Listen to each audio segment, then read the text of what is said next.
Hello,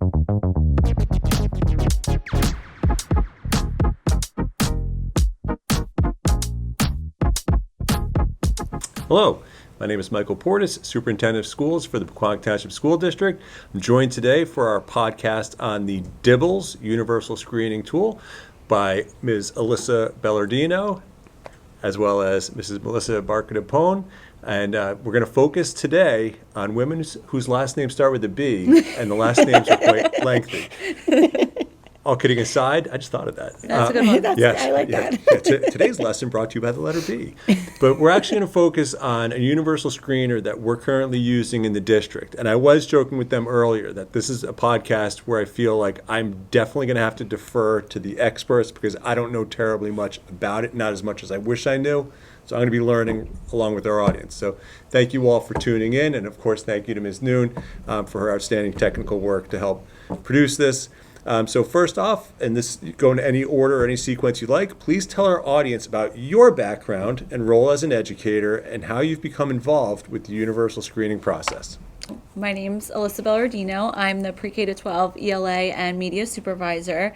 My work around universal screening for our elementary kiddos was what screening tool did we want to bring in for our students? Mm-hmm. And looking at the wide range of screeners that were out there, it was important to really look at assessment tools that were research-based, that were connected to the science of reading, that mm-hmm. were highly recommended by the state.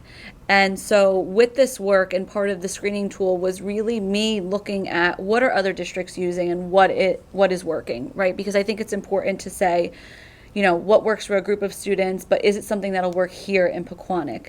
So my work with this was finding that tool, sharing that tool with our team of experts, of reading specialists, and having a conversation about, is this meeting our needs? Does it include all of those parts of reading? And are we looking at an assessment tool that is different from what we currently have, right? Mm-hmm. One of the big things that we always worry about is we don't want to over-assess our students. But what we do want to do is make sure we're hitting every part of literacy in our instruction and in our assessment so that we can understand that whole child and that every component of literacy to really target what we need to work on. So my background is all, whether I work with preschool or up to 12th grade, it is surrounding literacy and what we do for our students and how every day we work to make that better. And before you say anything, I told you I was going to go off script, and here I am already. That's okay. But I love the fact that you were looking at tools used by other districts and then mm-hmm. determining what works here, because what works in 7 other districts may not necessarily line up with our process or how we generally conduct things. So I'm glad that you mentioned bringing in a team, and the idea of not over-assessing our students is so important as well, because we worry about, I call it death by testing, where mm-hmm. we're just hammering assessment day after day after day.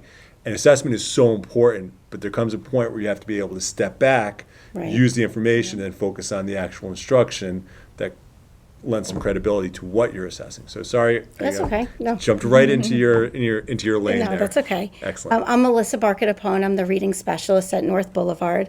I've been in the district for about 20 years. I started as the MLSP teacher at Hillview, and then I taught 5th grade and 4th grade, so I have classroom experience. And for the last 11 years, I've been the reading specialist. Just to kind of piggyback what you were saying about over-assessing, looking back at our previous way in which we screened students, we really focused on just one grade. We focused on 2nd grade. Mm-hmm. And although we had a comprehensive screening process, I do feel like we were missing that piece, that monitoring piece, where we were able to collect the data on the students, using multiple measures that we had in the district. DRA, we had a foundational reading assessment that was done over the computer. We also had like a primary spelling inventory. So we had all these pieces, and that was usually our first round of screening. And then we had the second round where we used the word identification spelling test, or the WIST. And although it was comprehensive, I found that, with that data, it's what comes next. What do we do next? So if students fall below a certain cutoff, what do we do with that data? And how do we monitor them? And how do we know that they've grown? So I feel like that was maybe the missing piece that DIBELS, I feel like, gives us that nice, precise overview of what kids really need. Absolutely. I think, too, when I think about a universal screener, and for all the parents and the families, I think it's important to know that it's similar when you go to, I like to make the connection of when you go to the doctor for a wellness check. Yep. This tool tells us if a child could be at risk for reading difficulties. It doesn't diagnose dyslexia. It doesn't say that there is special education required. It just tells us there's something here that we want to focus in on, and we need to target, and we need to teach. And so I make that connection because I know as a parent, when you get information from the school or you see that parent letter that came home, it could be alarming. And we'll talk a little bit more about, what those scores mean in a little bit, but it could be alarming. But to know that it is a pulse, it's a quick check, it's a snapshot. It's a snapshot of one component of your reading that we are looking at outside of all the other things that you mentioned. So screening is for everyone. You could screen many different things. In this case, we're talking about literacy, but you could screen for, you do a math universal screener. You could just do an overall wellness universal screener. But for this in particular, a screener is given to every child. And every child is taking this alongside with their teacher or a reading specialist, where they are sitting for a very small window of time. Some of the assessment tools are one-on-one, and others are whole group. And so for the one-on-one component, we would sit side by side just like this, so it doesn't feel as nerve-wracking for the child, where we would sit one-on-one and we would talk about, let's see what these letters are, or let's see these words. And each subtest of it, which we love, is only 1 minute. That's great. Yeah. So very quick and efficient, and you get the data very quickly to be able to then act on and implement in the classroom. It's just so much data you can get in 1 minute. You almost think what can I really get? What can I grasp onto in a minute? But there's so many. Yep. And I think the DIBELS covers so many important components with the nonsense word fluency, the letter naming, phoneme segmentation, the words read correctly. There's just so many components that you get such a great snapshot, like you said, of the child. That's great. Yeah, and there's so much where you said there's just a lot of content there. We're going to get into the next questions, but I love hearing about the monitoring piece because it's not a one and done. And this gets into our next question, which I don't want to get too far ahead of myself. But I really like, too, what you mentioned, Melissa, about the supplemental/multiple measures, because to your point about the snapshot, this is one piece. If you see something once, it's kind of an occurrence. Twice is a coincidence. 3 times we have a pattern. And so we can see that. But so much of what you're talking about, too, is, okay, we have this information. Now here's how we're going to apply it. So we're not just generating numbers for the sake of saying, look, we have all these numbers, but we can then use them to guide and inform instruction. And I'm still struggling with the fact you've been here for 20 years. So Yes. if you go back through the editing, you'll see the register of surprise on my face. Wait, what? But anyway, but I digress. So second question, on a very practical level, can you explain the universal screening process and what you hope to achieve from it? And I hope I didn't step on your toes with my, soliloquy before.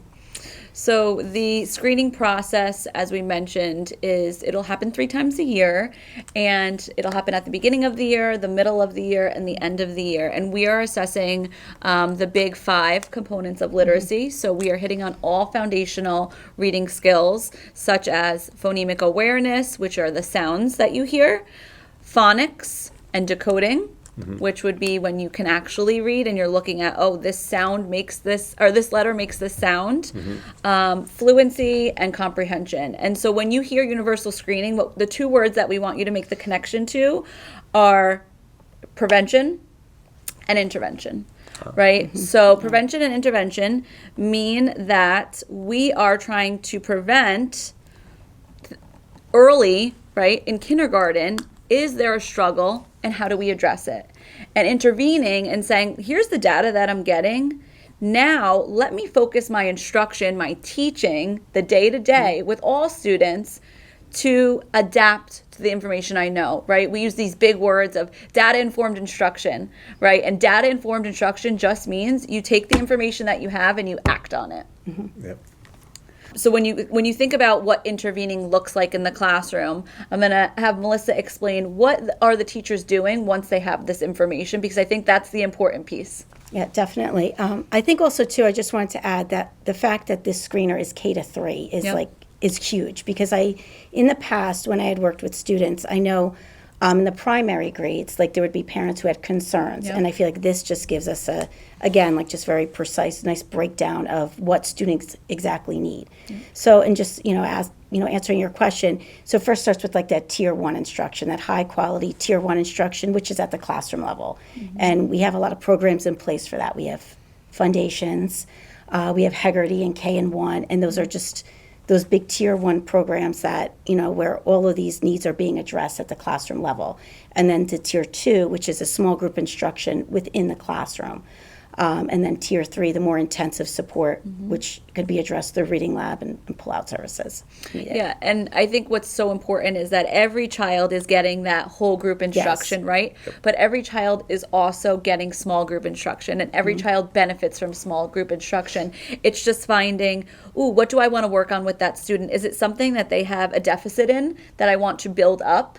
And what are their strengths, and how do we tap into their strengths also and push their thinking even further, right? So maybe they know short and long vowels, but we haven't gotten to vowel teams yet, and maybe that's what my small group instruction is. Maybe we're working on digging deeper and pushing their thinking even further so that we then see them climb up those reading levels to form that independence on their own.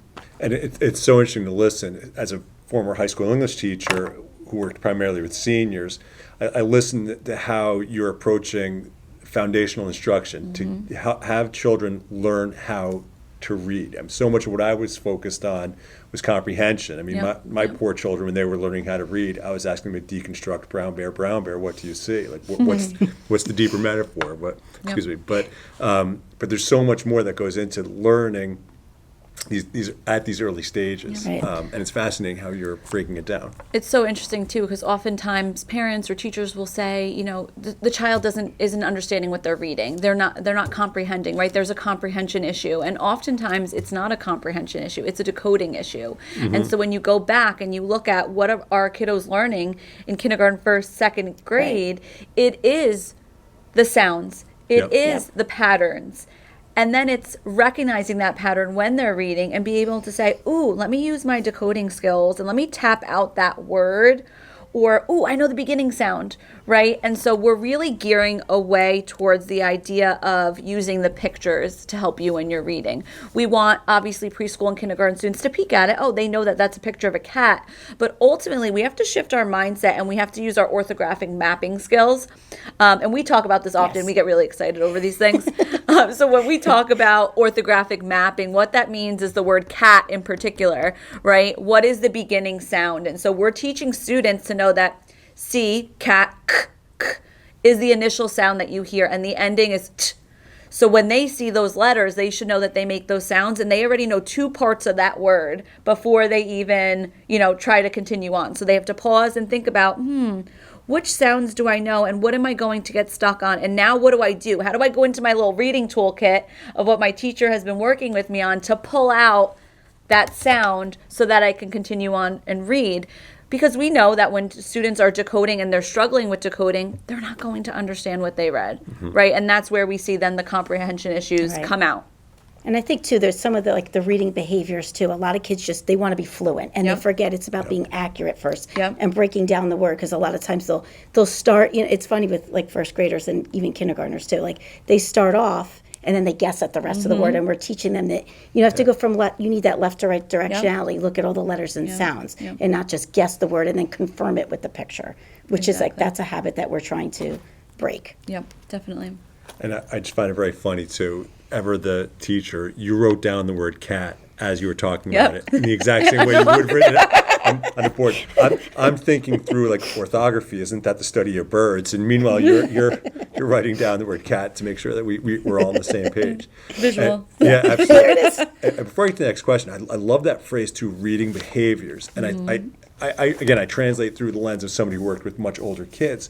But when I worked with students on the PSAT, the SAT, even the AP, I had to constantly remind them, pump the brakes, read slowly, especially too if it's a section that focuses on so-called writing skills, which a lot of it's grammar, reminding them, read this slowly. When you get to a comma, make a pause. Have a discernible pause, because you'll be able to detect errors. But that reading behavior of kids want to zip through things, and if you want to read for understanding, slow it down, which we can model for kids when we read to them. It's something that's really interesting that we naturally understand, I feel like as parents and educators, that younger children process language much more slowly than do adults or even older kids. And so we slow it down to like a Dora the Explorer pace as opposed to rapid fire. But really interesting. I'm going to key in on that one, the reading behaviors. I don't know where I'm going with that, but I'm really keyed in on it. Get a gold star for that. Okay. All right, third question. How do we select DIBELS 8, and what attributes of the assessment do you want people to know? So, as I mentioned earlier, choosing DIBELS 8 was really interesting because it was highly recommended at the state, but oftentimes we need to see it in action in order to know if it's giving us the data that we want and the results that we want. And so when we first piloted this last January, we looked at, okay, how long is it going to take and what information do we get from students immediately? And so circling back to what was identified in this is we were able to see if our students were at a on grade level range for certain skills. As I mentioned, that phonological awareness, the phonics. And so when we saw the information that it was giving us that we did not have from iReady or from DRA, we were like, this is the missing piece, right? We were all like, yes, we don't have anything like this. And it was an exciting moment because when we shared it with teachers and we're like, we think this is the missing piece, this is what you need, they were like, oh my gosh, yes. It's something different. It's something that we can say, oh, perfect, that word had a short A in it, and I know now that I need to work on short A's. Versus, some other assessments, if anything's giving on the computer, you're not necessarily sitting side by side with the student. And there is so much value, like you said, on picking up on those reading behaviors, even when the students have that copy in front of them and they're pointing, right? And you could see the student that's able to track on their own across the page from left to right, and the student that might need to point. And just making note of that. And so when you have an assessment that's paper-based, the beauty is that as a teacher, like we always do, we're jotting down notes and we're making connections, and we can quickly go back and see like, oh, short A, long E, and so on. And so when you evaluate the program, you want to see how the students are also responding to it. They love it. Which, do you agree? I think that whenever they get to sit one-on-one with their teacher, they're like, I'm special. Like, I get to sit side by side with my teacher. And they love that we as educators oftentimes go out of our way to make them feel special. Like, you're going to show us all you know, and this is so exciting, and it's quick.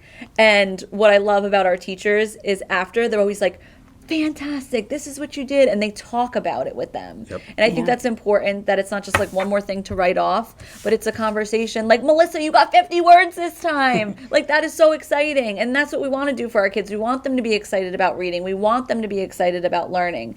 And so when you see how the students respond and how the teachers responded to it, I think it was a given for us. We were like, definitely. This is the one for us. This is what we want. Not to mention it's supported by the state, and that's the one that they recommend that gives you all the information. We're like, now we know why. Now we know why this is perfect. It's also so like classroom friendly too. Like it's just, it's easy to implement into the classroom. It's quick. And I, like you were saying before, even the word patterns, like I like that word, because you could really look for in the pattern of errors that a student makes. Like, oh, this makes sense. This is why they're struggling with this skill. And this is why they might not be ready for this, phonetic skill that's coming up. You just get such quick, valuable information that's just, invaluable to your teaching overall and how to pull groups. And so I think that in itself was just great that we were able to have that. Definitely. And the teacher buy-in piece, you can't oversell how important that is. It's critical. You can give people the best tools possible, but if they're not engaged with them or they don't feel like they're going to produce anything, they're just not going to use them, at least not to the extent or the fidelity that we really need.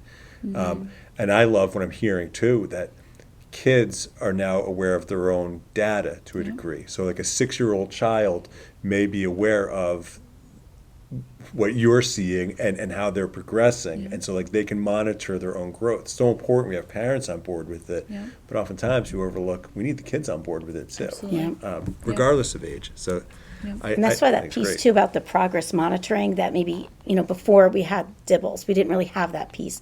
But even so, like when working with my students, we have the first benchmark, but then I've been giving them the progress monitoring so I can be like, oh, you went up this amount of points. That's great. You're reaching the target. But just to give them that feedback and to have that discussion is so valuable. And they feel, they're just so excited about it and just so motivating. So I'm glad we have that part of it. That's great. I worked for years supporting kids on SAT and PSAT prep, and it was wonderful to see how, as their scores would improve, you could point back and say, that's your hard work. That's evidence there. And so what a great thing, where you could say, not just, I think you're doing better, but I have evidence of your growth and your improvement. It's really exciting. All right. Fourth question, as parents, we tend to be hardwired to worry and fear for the worst, which is true. If I see red on my child's first report, should I also see red in general? And for those who don't know the euphemism, see red means you're angry. Take us through how people should read, or how you hope people should read the reports, and what background knowledge they should apply as they're looking at reports for their children. We're fortunate to have the parent reports that we're able to send home, which really breaks down every single subtest of the assessment. And so I think one thing that's really important to share is your child can be really strong in one area and need support in another. Right, and so when we see red, right, it is concerning. Like for anyone, naturally, you see red, we have that assumption that it means something's bad or something's wrong, and how do we fix it, right? Because we're fixers, all of us. And so I go back to seeing that what is the point of that assessment tool and how are we using it? And that is a screener. And so as a parent, when you look at that, I want you to say, okay, hold on, what am I looking, and what does this subtest mean? And so if it is nonsense words, when you look at that, that means that your child needs support on decoding. And here's what we're doing at school to support that. And so I think the communication is a big component of it, of what are you doing in the classroom to support my child, and how can I support them at home too? Because when you see any type of yellow or red on that parent report, that means we have to target that area, right? And so the teacher's already on it. So you might get the report right now, but the teachers are constantly looking at data, having conversations at the building level, with administration, at the district level, grade level specific. And so we're having those conversations already of, let's look at the kiddos that need support in this area. What are the tools that we're using to support those kiddos, and how are we checking in on them, as you mentioned, with progress monitoring, right? So progress monitoring means that let me teach this particular skill for 2 weeks, and then we check in on just that skill to see how they're doing. Right. And so not every child needs progress monitoring, but students that we're really targeting that instruction, that need those additional layers of support outside of just that whole group instruction, we are looking at and we're saying, is what we're doing working? And if not, we need to adjust. So as a parent, when you see yellow or red, we're working on it. It doesn't mean a diagnosis. It doesn't mean that your child is never going to be able to decode or read. It means that we're working on it, and we are working with you, and we hear you, and we see you, and the teachers are already implementing things within their classroom, working with your child amongst other students that also have that need, and they are constantly taking that pulse and seeing, is what I'm doing working? How is the child responding? And how is the group responding? Because sometimes it's not just a need for your particular child. It might be something that we notice in particular that is lacking overall, right? So when we assessed last year, we saw that our phonemic awareness was a little bit weak. And we took that information and we said, what do I need to do for everyone that might need to be different? Is our curricular program supporting that? And if it's not, where's that gap, right? And how do we address it? So that is why we adjusted and we brought in Hegarty for kindergarten and first grade, because that was a need. So we have to adapt to our students, and we are teaching the students in front of us. We're not teaching the program. That was a lot. Good luck following that. No, it was great. And before, Melissa, I don't know if you want to add to that, but at a district level, because I very much have to have that 10,000 foot view from the helicopter, which I don't know if they can go 10,000 feet in the air, but if they did, that's how far up I am. But that you want to look at what is the actual student learning data telling us that we can use to update our curriculum. Because, we don't have this blind adherence to the curriculum. The curriculum is supposed to be living and breathing to a large extent. And so if we have consistent data that's telling us, we're missing we're missing something here. We're duty bound to go back and fix that. And whether it's implementing new tools, whether it's spending more time on a unit or whatever it might be, it's helping to inform that whole cyclical process of looking at curriculum, which informs instruction, which determines a lot of assessment, which comes back to the curriculum. It should be a very recursive process. And I'm so excited to hear this. And just one thing I'll put in there too about how the standards are scaffolded. I remember when the Common Core came out, I was really excited because it showed if you're teaching third grade, this is the drop-off point of where your kids at the end of the year should be, so that the fourth grade teacher can pick right up from there, and they know, here's what I owe to the third grade teacher to pick up, but then here's what I owe to the fifth grade teacher to drop off. And it keeps going all the way through senior year of high school. If you see the report and it shows that your kid's not reading on a second grade reading level and they've been in second grade for 18 days, it's okay. Yeah. Right. That's why they're going to have 180 days in second grade, so that they can get to that point. I don't know if you wanted to add something there, I too. was just going to add the part about the parent report. What I like about it is that it shows you exactly where you, if you are red, it shows you how close you are to like the next level too. Yep. So it kind of helps you with your level of concern. Yep. And then I think just looking, now it's not just one score, but it's looking at, okay, well, let's see what happens in the winter. Let's see what happens in the spring. Let's Absolutely. see the progression of growth. Yep. And to the pulse in time, Right, right? So at the exactly. beginning of the year, like for our kindergarten parents, you're seeing red because we're teaching them their letters and their Right. sounds and all of those That's things. to be expected, It's to be expected. And so, yes, when you see red, it could be like, oh no, right? But we want you to know that what is age appropriate and developmentally appropriate, right? And we don't expect our kindergartners to come in and know how to spell cat and all those other words. It is what we are working with them on. And so when you think about the goals that you were mentioning each time, you'll notice that each window, the expectation does get a little bit higher, right? So if we expected a child to know 20 letters, we might move up to 30 letters and so on. And so those achievable goals is that by the end of the year, we want to see growth. Yep. And Right. that's what we always go back to is it's not to say they're in red and then they're in yellow and so on. We just want to see some growth. And if there's not growth, that's where we have to question and say, where are we missing the mark? What do we need to change? What do we need to do?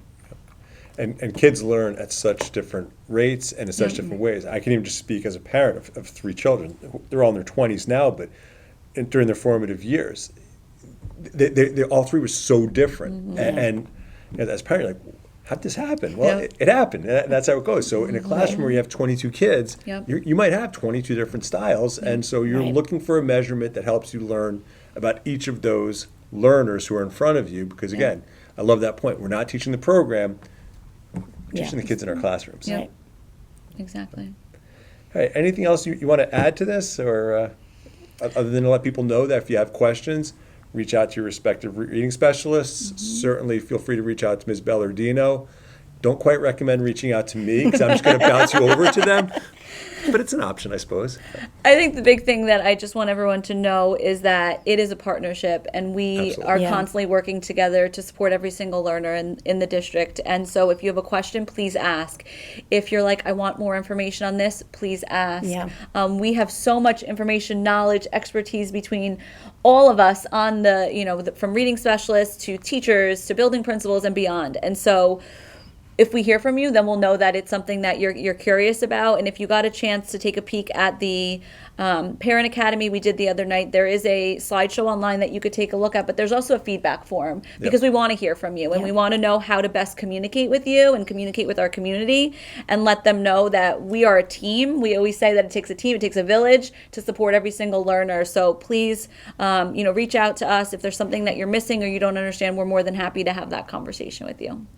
And you're a little excited about this, which Yeah. I could. I love to talk. That's why.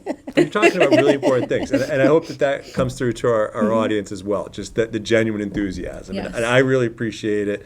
And I know from hearing the parent feedback from Parent University you did last Thursday, hugely appreciate it as well. So excellent. So we'll keep the great things coming, and thank you so much, both of you, for taking the time today.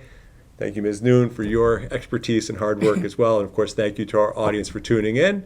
Hopefully we'll be able to keep pushing out content that meets your needs. And if there's anything you'd like to see or hear more about, reach out, let me know, and we'll try to accommodate it. Thank you so much. Have a great rest of the day. Thank you.